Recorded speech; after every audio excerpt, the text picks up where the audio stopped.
Hello, my name is Brandon. These days, many people rely on convenience food as an everyday source of the required nutrients they need. I'm here to tell you today that not only are these highly processed convenience foods worse for your body, but they have negative impacts on the environment, personal finances, and even personal relations within one's family. The results of my survey show that almost all of the respondents have an interest in cooking at home. What we cook at home, however, is just as important as cooking at home. Convenience foods are less healthy and more expensive than whole home-cooked foods. Eating these convenience foods, whether prepared from a package at home or slapped on a bun at a fast food restaurant, is detrimental to our bodies and our lives when compared to eating whole foods made at home. I have been in the food preparation industry for over a decade and have been the sole preparer of food for my household for over 6 years. I've taken college-level courses that are specifically aimed at teaching the full scope of nutrition needed for the human body, and I've done independent reading on the subject of convenience food and on nutrition in general. With this experience under my belt, I feel I can credibly speak on the subject of nutrition and convenience foods. To understand why convenience foods have such a hold on our society, I must first speak of how they became prevalent in the first place. According to JSTOR Daily's article, The Evolution of Convenience Foods in America, transporting frozen foods became more reliable and safer in the 1950s due to a collaboration between the food industry and government regulators.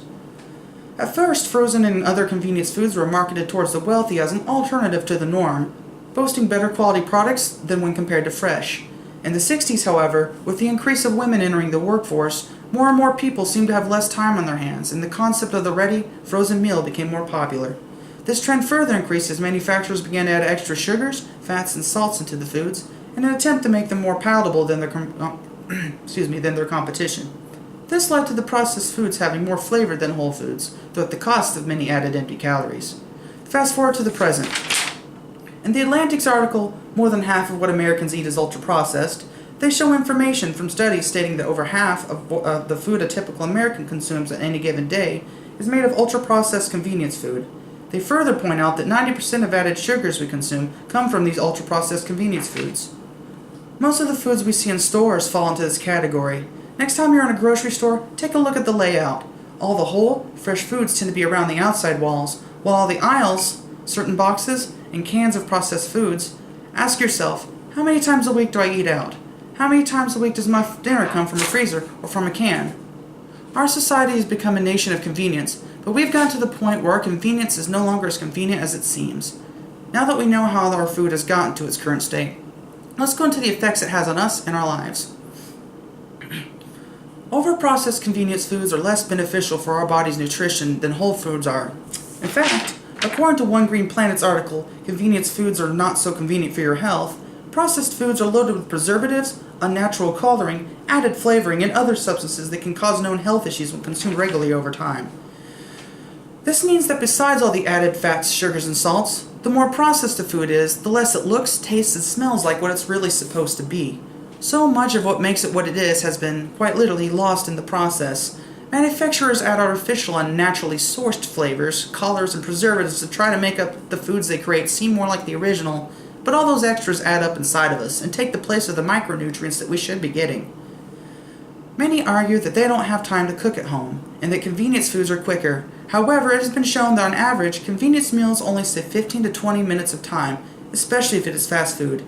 Think about it. The amount of time it takes to load up in a vehicle, drive to a food place, order, eat, and get home again. You could have easily whipped up something wholesome at home without having anything left in the first place. Instead, families are growing apart, with people eating individual snacks or processed foods instead of dining together. According to the Atlantic's article, Serving Convenience Foods for Dinner Doesn't Save Time, the consumption of prepared convenience foods, many of which are packaged as individual meals, stand alongside busy schedules as a root factor in undermining dinner as a family event. Another impact that convenience foods have is on our environment. According to an article comparing the environmental impacts of both ready-made meals and homemade meals published in the Journal of Cleaner Production, homemade meals are much more energy conservative and slightly more conservative in regards to landfill usage. All the additional processing, freezing, canning, multiple layers of packaging, it all adds up to increased waste and greater impact on our environment. Clearly, with so many negatives, convenience food is not the way to go. However, it's not enough to know what's wrong with your diet. You have to know where to go with it instead. With that in mind, I will now discuss some alternatives one can consume instead of the processed convenience foods.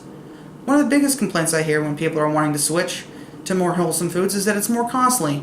This is an easy assumption to make, however, it is not true. Some people believe you can't affordably feed a modern family whole foods, but in fact you can. In her article, Eating Near the Poverty Line at Whole Foods Market by Lisa Johnson, she states that she was able to feed her family on the USDA calculated thrifty budget that was set for her family, successfully feeding them for $16.31 per day for an entire month. Our brains are nowadays used to thinking of meals as having a certain set price. It can be hard to equate that easy set price to the cost of all the little different ingredients one would have to put into a fresh meal. What people often don't realize is, however, that many of the things one buys for a fresh meal can be used for multiple meals. These whole food meals have another benefit that is not readily apparent. According to a One Green Planet's article, convenience foods are not so convenient for your health. Processed foods typically lack vitamins and minerals that are required for the normal growth and development of living organisms. This is not true with a whole foods meal. A whole foods meal is often far more densely packed with what our bodies need than processed foods. People often contribute the feeling of hunger we get in our stomachs with our stomachs being empty. In fact, the signals of hunger we get from our bodies are actually triggered by our brains monitoring the amount of nutrients in our bloodstream.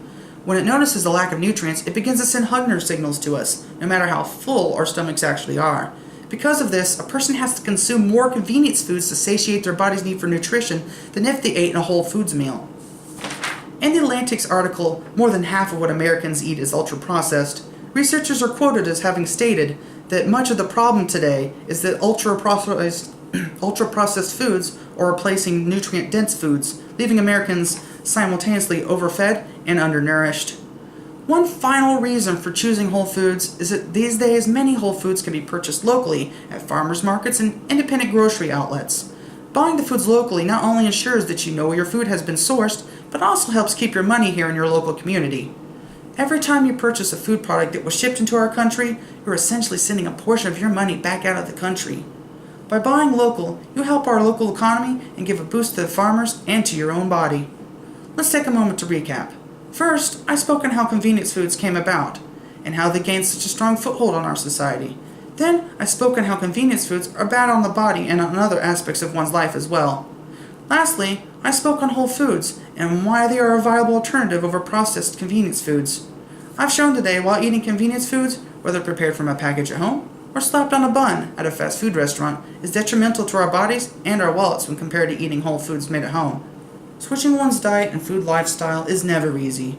It can be hard to make changes, especially when convenience food is seemingly so convenient. But now that you know the long-term implications of such foods, as well as healthy alternatives, I hope you'll use these tools to improve your body and therefore your lives. Thank you, and good night.